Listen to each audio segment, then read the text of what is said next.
क्या बात है श्रीहरि? मोहिनी बेटे की अस्थियां अब तक गंगा में ठीक से विसर्जित नहीं हुई और गंधर्व महल की प्रतिष्ठा पर कलंक लगने जा रहा है। श्रीहरि! ये सच है मालिक। भूपति एक वैश्या की बेटी से गंधर्व महल में शादी कर रहा है। तुझे नजर ना लगे, बिल्कुल रानी जैसी लग रही है। काश वो मोहिनी कुछ और गहने छोड़ गई होती। बेचारी मेरी बच्ची, ऐसे सस्ते हार से काम चलाना पड़ रहा है। कोई बात नहीं, शादी के बाद सब ठीक हो जाएगा। हीरे जैसा पति जो मिला है।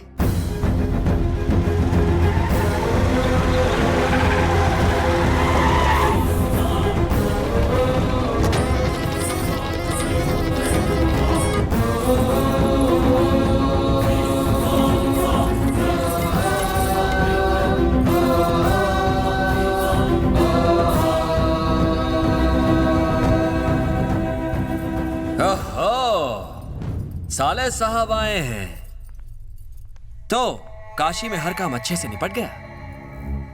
मैंने आपको शादी में इसलिए नहीं बुलाया क्योंकि आपकी बहन को मरे हुए अभी 13 ही दिन हुए हैं। अब आप आ गए हैं तो आशीर्वाद देकर ही जाइए। कुर्सी लाओ साले साहब के लिए। मालिक यहाँ तुम्हें आशीर्वाद देने नहीं, रोकने आए हैं। मोहिनी बेटी की बरसी से पहले घर में कोई शुभ कार्य हुआ तो अनर्थ हो जाएगा। अच्छा, अनर्थ हो जाएगा? यानी अगर मैंने शादी की तो इस महल के खंभे गिर जाएंगे, सारी दीवारें गिर जाएंगी, या फिर ये छत टूटकर हमारे ऊपर गिर जाएगी? इस गंधर्व महल का नामो निशान मिट जाएगा क्या? तू कितना मूर्ख है जो इस गंधर्व महल को पत्थरों से बना घर समझ रहा है।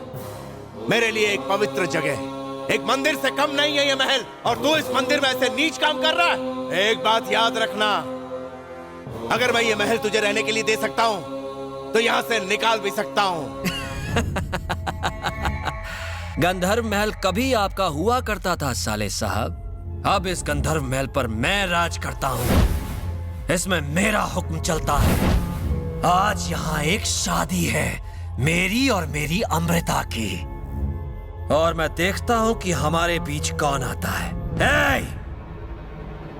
रस्म शुरू की जाए। रुकिए, नहीं, ऐसा मत कीजिए। आपकी वजह से अगर मेरी बेटी की शादी टूट गई तो बेचारी बच्ची की जिंदगी बर्बाद हो जाएगी। सब कहते हैं कि आप हमेशा न्याय करते हैं। मेरी बेटी के साथ अन्याय करके बताइए कि आप सही कर रहे हैं? देखिए इसे, क्या ये आपकी बहन जैसी नहीं है रघुवीर जी? एक शब्द और नहीं। इस पवित्र गंधर्व महल में तो जैसी बासारू औरत के लिए कोई जगह नहीं। जमीन बेचने वाली महल की अहमियत क्या जाने। घबराओ मत अमृता, आज तो हमारी शादी है राजा भूपति की रानी अमृता के साथ, जिससे गंधर्व महल का वैभव और भी बढ़ने वाला है, खुशियां आने वाली है। अरे संभल कर, संभल कर। मैंने सोचा था कि हमारी शादी बिना किसी विघ्न के हो जाएगी, लेकिन इसकी बहन बीच में आ गई। मैंने उसका खून कर दिया। हमारे बीच जो भी आएगा मैं उसकी जान ले लूंगा अमृता।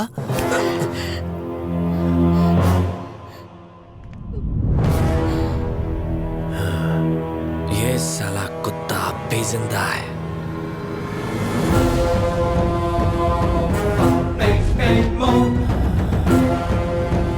हमारी शादी होकर रहेगी, इसका साक्षी ये महल बनेगा। मुझे तुम्हारे प्यार की कसम, आज हमें एक होने से इंसान तो क्या भगवान भी नहीं रोक सकता।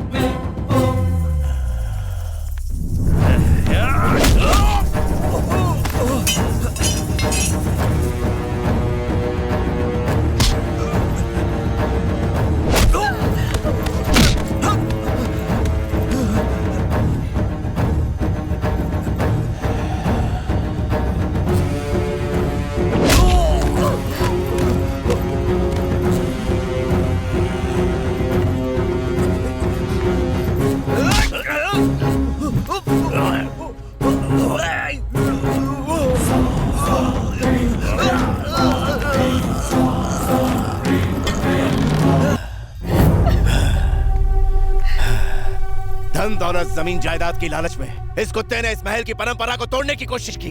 इस जैसा गिरा हुआ और नीच इंसान क्या जाने कि इस गंधर्व महल ने हमेशा अच्छे कार्यों का प्रमाण दिया है।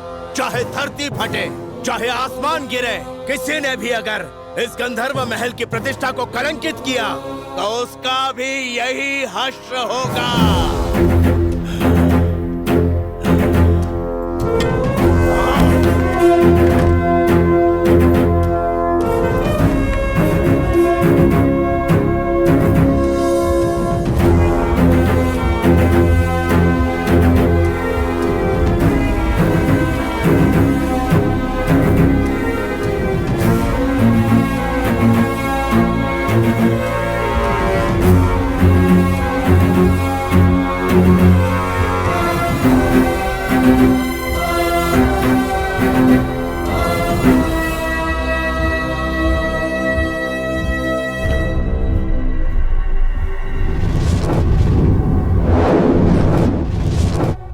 साल बाद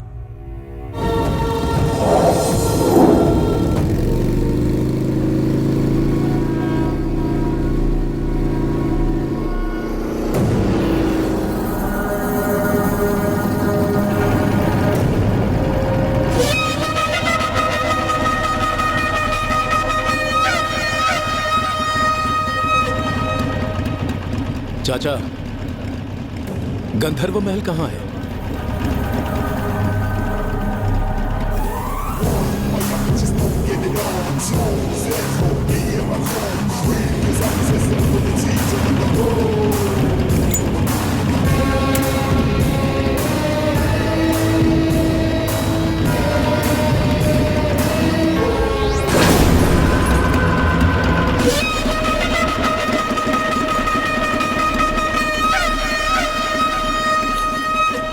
कोई नहीं बचेगा।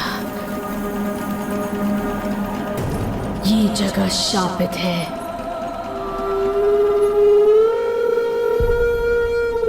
सब मरेंगे। यहाँ कोई जिंदा नहीं बच सकता।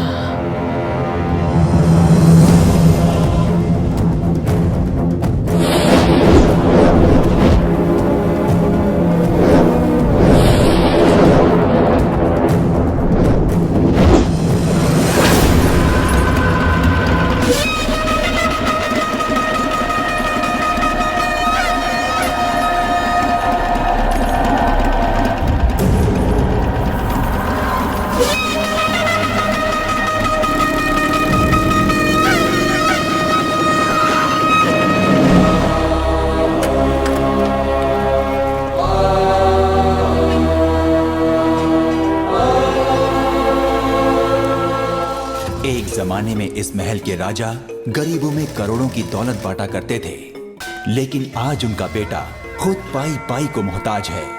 लोगों के रहमो करम पर जी रहा है आज का राजा। आंखें फाड़ के क्या देख रहा है? चल पैसे निकाल। अरे दे ना, 1000 के नोट गिन रहा है क्या? ये लो दीदी, शर्मा का इस महीने का किराया। क्या रे त्रिपाठी, किराया कहाँ है? अरे अगले महीने दे दूंगा यार। हा? फिर से वही लोचा? ये महल क्या तुम्हारे बाप की जागीर है? राजन साहब का दिल बड़ा है तो क्या उनके सर पे नाचोगे? किराया नहीं दे सकते तो चलो फुट लो यहाँ से। तुम चुप रहो, जरा अपने पापा को बाहर बुलाओ ना बेटा। टाइम पे किराया नहीं दिया तो सारा सामान उठा के सड़क पे फेंक दूंगा। हाँ, मैं भी देख लूंगा। बड़ा आया सामान फेंकने। शांत हो जाओ। क्या हुआ? क्या बात है? मैं अपना किराया अगले महीने दे दूंगा। इसका ये हर महीने का नाटक है। कोई जबरदस्ती नहीं है, जब जितना बन पड़े दे देना। आपने बोल दिया यही बहुत है। ये पिछले महीने का किराया, बाकी का भी दे दूंगा। और इसकी स्कूल फीस? हाँ, पढ़ लिख कर क्या तीर मार लेगी जैसे कि बड़ी कलेक्टर बनने वाली है। ये गलत बात है। बच्चों को हम भले ही धन न दे पाए, पर ज्ञान जरूरी है। ये रखो, स्कूल की फीस दे देना। इस पृथ्वी पर अगर कोई साक्षात दानवीर कर्ण है तो वो आप ही है मालिक। अच्छा, चलता हूँ। आप हर महीने नए नए बहाने कैसे ढूंढ लेते हो? अगले महीने का बहाना भी है मेरे पास। कह दूंगा स्कूल की किताबें लेनी है। बहुत चालू हो आप। न जाने राजा के घर में इतना बड़ा बेवकूफ कैसे पैदा हो गया। चैप्टर है। हाँ बेटा, हिसाब बताओ। पापा, अब तक 10 लोगों का किराया आना बाकी है। 10 लोगों के? पिछली बार भी इन लोगों ने ऐसे ही किया था। अब तो ऐसा लगने लगा है जैसे कि हम किराएदार हैं और ये मालिक हैं। थोड़े दिनों में देखना हमें खुद किराया भरना पड़ेगा। इन लोगों की तो मैं। हे राजू, अरे रुक जा।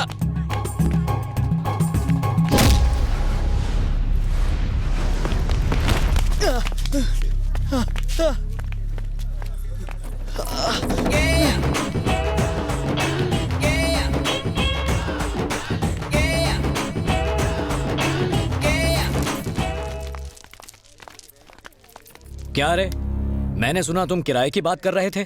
हमारा रेंटल एक्ट भूल गए या फिर भूलने का नाटक कर रहे हो? हम यहाँ पिछले 15 सालों से रह रहे हैं, हमारे सामने नौटंकी नहीं चलेगी। नौटंकी करने का हक सिर्फ हमको है। जो किराएदार 12 साल से ज्यादा रहे हैं उन पर ये कायदे कानून नहीं लागू होते। मालिक होने के नाते मैं अपना हक मांग रहा था। अगर ये ना माने तो ये जो चाहे कर सकते हैं, मैं कुछ नहीं कहूँगा। इनसे पूछ मालिक कौन पता है यहाँ का मालिक कौन है? ऐसा इसने पूछने को बोला। तू कौन है मुन्ना? लगता है तू सीधा मंगल ग्रह से मंगलयान में बैठकर धरती पर आ टपका है। मूर्ख, तू गंधर्व महल के बारे में क्या जानता है? प्रेतात्माओं से भरे इस घर के अंदर जाने की हिम्मत मैंने दिखाई। हनुमान जी की मूर्ति को महल के बीचों बीच किसने स्थापित किया? मैंने। अगणित हवन करके, पूजा पाठ करके, मंत्रोच्चार करके यहाँ से पिशाचों को किसने निकाला? मैंने। पंडित मूर्ति ने। लपेट लो, बहुत लंबी फेंकता है। लेकिन महल में असली रौनक तब आई जब महान महाराज शास्त्री जी ने इसमें अपने पैर जमाए, और ऐसे जमाए कि अब तक जमे हुए हैं। इसके हाथ का खाना खाया तो लूज मोशन पक्का। अरे जब मैं यहाँ आया था तो पूरे घर में अंधेरा ही अंधेरा था। मैं घबरा गया। भला वो हमारे बिरजू का जिसने महल को रोशनी से चकाचक कर दिया। 1 2 3 इसकी वजह से 12 बार इस घर की वायरिंग बदलनी पड़ी। मैंने तो सिर्फ लाइट लगाई है, लेकिन हमारी सुषमा ने इस महल में पेंटिंग्स बनाकर और किताबें लिखकर इस भूतिया घर में नई जान डाल दी है। क्या एक से एक किताबें लिखी है। चाबी गुल आजा अबुल, कौन बनेगा करोड़पति भूत बंगले के अंदर, चुड़ैल की सुहागरात, टकले के जेब में कंगा। अगर तुझे मुफ्त में इस घर में रहना है तो इन मुफ्तखोरों को यहाँ से फुटाना होगा। ये तो कुछ नहीं है। हमारा महल पहले बाहर की दुनिया से पूरी तरह से अनजान था, लेकिन हमारे महाज्ञानी विनोद ने ऐसा कनेक्शन जोड़ा कि महल में केवल बाबा की एंट्री हो गई। बेचारा पहले से काला था, इतने धमाके किए कि अब तो जला बुरा कोयला हो गया। हम 5 पांडवों की कमेटी को तोड़ना मुश्किल ही नहीं नामुमकिन है। हमने ये इसलिए बनाई है ताकि साडा हक कोई छीन ना पाए। हम 5 जिंदाबाद, 5 जिंदाबाद, 5 जिंदाबाद, 5 जिंदाबाद। ये ना हर 2 दिन में ऐसा ड्रामा करते रहते हैं। सुनिए हमारी कहानी, इसलिए इस महल पर सिर्फ हमारा हक बनता है। अरे ये दूध पीता बच्चा है, इससे क्या बातें कर रहे हो? हे, ये सब पूछने वाला तू कौन होता है? हे, मैं तुझसे बात कर रहा हूँ। मेरे फ्लैशबैक के बारे में मत पूछ। तेरे फ्लैशबैक का क्या मैं अचार डालूंगा? सीधे सीधे बता, तू है कौन? वो जानने के लिए तुम्हें मेरा फ्लैशबैक जानना होगा। चल तो फिर फ्लैशबैक ही बता दे। अरे यार, मेरे फ्लैशबैक के बारे में मत पूछो। देखो देखो, फ्लैशबैक बताने से पहले ही आपकी हालत खराब होती जा रही है। ना पूछो तो ही अच्छा है। हे, बार बार एक ही रट क्यों लगाए हुए हैं? क्योंकि आप बार बार एक ही चीज पूछ रहे हैं। It's all right. ठीक है, अब मुझे साफ साफ बता, तू चाहता क्या है? सर, मुझे किराए पर एक रूम चाहिए। हे, मैं तुझे यहाँ से पूछ रहा हूँ और तू वहाँ बात कर रहा है। कमरा तो घर के मालिक से ही मांगना पड़ेगा ना। हे, जेसी की इजाजत के बिना इस महल में कोई परिंदा भी पर नहीं मार सकता। अच्छा सर, ये एडवांस रखो। ऊपर एक बैचलर्स रूम है, तुम वो ले लो। फॉर अवर काइंड इंफॉर्मेशन, ये बंदा जो घर में जा रहा है, अगर इस हीरो ने ज्यादा दिमाग का दही किया ना तो हमारी कमेटी का नाम मिट्टी में मिल जाएगा। सुनो, चाहे कुछ भी हो जाए, हम इस लौंडे को यहाँ टिकने नहीं देंगे। मंजूर है ना सबको?